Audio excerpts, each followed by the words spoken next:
So this is a quick walkthrough on how to get ROS running in Docker on WSL2 and running the ROS TCP endpoints through Docker and connecting to Unity. So on this right side, you see I have the ROS Docker repository, which I'll link in the video. But here are the Docker files that are necessary. So we go here to Docker files, and then we open Noetic. And then you see this Docker file here, where there's some different Docker commands. The most important commands to look into are here. So I have a bunch of Python tools and ROS dependencies that I'm adding. You don't need ROS move it if you don't want to use it, but this is just an example of how you might add ROS packages. I've also added a different portion here that kind of separates the non-ROS dependencies. So bash completion, git, vim, pip, and so on. So you can add your different dependencies here. I also have this scripts folder, which can help run this Docker file using Rocker, which is a dependency injection tool, but it doesn't exactly work right now because when you try to restart a container, then it's missing temp files, which I haven't figured out how to fix yet. And then there's this workspace folder here where you will hold all of the ROS files that you're developing on, and this will be in the overlay workspace. And here you can work on these files on your local computer, and because it'll be mounted into the Docker container itself. So you can work on these locally in Docker or in your host computer. The final thing I'll note here is that in this Noetic assets folder, we have this underlay.repos. And right now I have a few repos just for an example, but you have move it task constructor, which is from this GitHub repository, fetch ROS, which I use in some of my other projects. So that's why it's my own fork of this repo. And then the ROS-TCP-Endpoint here, which I'll actually show here, which basically the previous ROS-TCP-Endpoint has a problem with the shebang. So basically, if you go to the default server endpoint, I needed to change this to Python 3 so that it could run properly. So that's why here I am just cloning my own version, which that's the only change. Now, first thing I'll do is I'll go to my WSL2 and I will clone this repository. So if I go here and I go git clone, you can see I already have it, and cloning ROS Docker.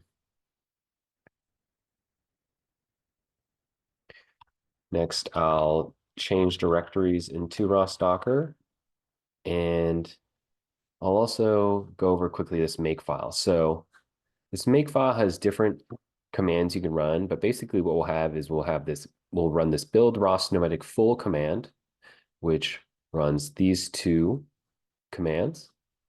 And then to run the container, I'll run this run ROS Noetic full. And then there's commands for Rocker and for restarting container when it's closed, which you can use. So all of this information is also in the README here on running, building, and running. So you can check it out there. But basically, I'll go make build ROS Noetic full, and it should build the container or the image. Now, if you run into an error like this, sometimes I just have to restart the Docker desktop. So it's pretty annoying, but that's what I gotta do. So basically, I also have to restart WSL2. So if I go WSL shut down in PowerShell, and I'll restart everything. I'll open Docker desktop again, and then WSL again, and then run that command. So mine just built, and once this is built, you should see the image here. So it's called ROS1 ROS-Noetic. And so if I want to run the container, I go make run ROS-Noetic full. And now I'm running it. And basically you can see the command here where I am forwarding this port 10,000 to my WSL2. Now this opens a terminator window, which is where you can kind of do all your development in. And what you see here at the top, it says no such file or directory, overlay workspace devel setup.csh.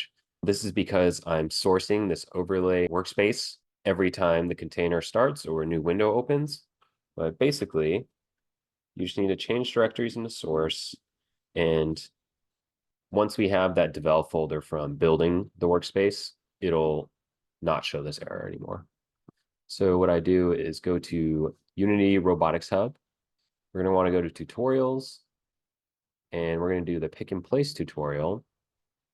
And basically you scroll down and you want this command, the git clone command of Unity Robotics Hub. So git clone recurse. And now we're going to move the files from this ROS directory. So everything here in source, you're going to move over. So we're going to move, let's see, move Unity Robotics Hub, tutorials, pick and place, ROS source star to the source directory. So where we're currently located. So if you go ls, you can see we have everything. Now you can remove Unity Robotics Hub, and you should also remove the ROS-TCP-Endpoint because that's already built. And I'll actually show you where that's built. So if I go catkin build, oops, gotta go back one. Catkin build, you see you'll run into this error here. So actually what needs to be done is you need to go sudo apt get update. And while it's updating, we actually need to get this command from ROS-dep to install the missing dependencies. So from overlay workspace, we paste this command in, and now we can go catkin build. Now it's built just fine. So now anything you ever do in the future, you just want to develop in this workspace. Now, if I go back real quick to this opt directory, you can see the underlay workspace. So change directory underlay workspace, and then change into source. And here you can see those underlay repos that we saw earlier from this underlay repos. And these are cloned and built and sourced. So you don't need to do anything else. So those will always be around. And that's also where we have the ROS-TCP-Endpoint running, which is what we'll use here. And that's why we deleted it earlier. So now if we go to overlay, and we source devel setup.zsh, because this is running with ZSH rather than bash. Now we can go hostname dash uppercase I, and you'll see that this is the IP address of our Docker container. We do the same thing in WSL2. You can see WSL2 is running on 172.17.01. So this is how WSL2 connects with Docker, and this is how WSL2 connects to Unity. I might have misspoke about that first part, but that's what I think is happening. So what I need to do is I can go ROS launch, Nero move it, and you want to go to part 3, and TCP IP equals 172.17.0.2, and TCP port equals 10,000. Now in Unity, what we're going to do is we're going to open up that pick and place project. So here we want to open up this pick and place project in Unity, and I'm using 2020.3.48 F1. So I'll open that up. And then you'll want to open up go to scenes, open up demo scene, and then click on demo. in the hierarchy. And you want to make sure that this host IP matches your WSL2 container. Now, I should note you do need to have this in WSL2 in bridge mode. And basically, to do that, you need to go to Hyper-V Manager,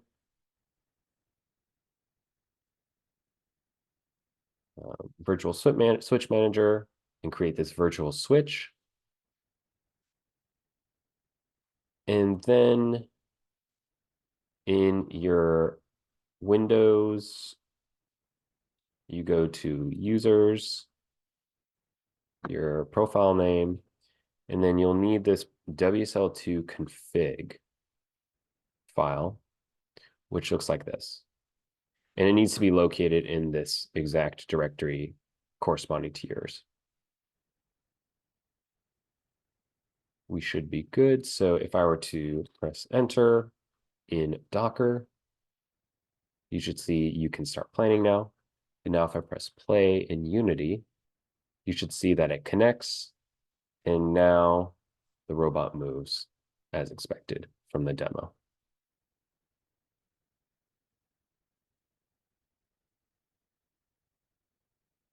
And that's it. Let me know if you have any questions in the comments.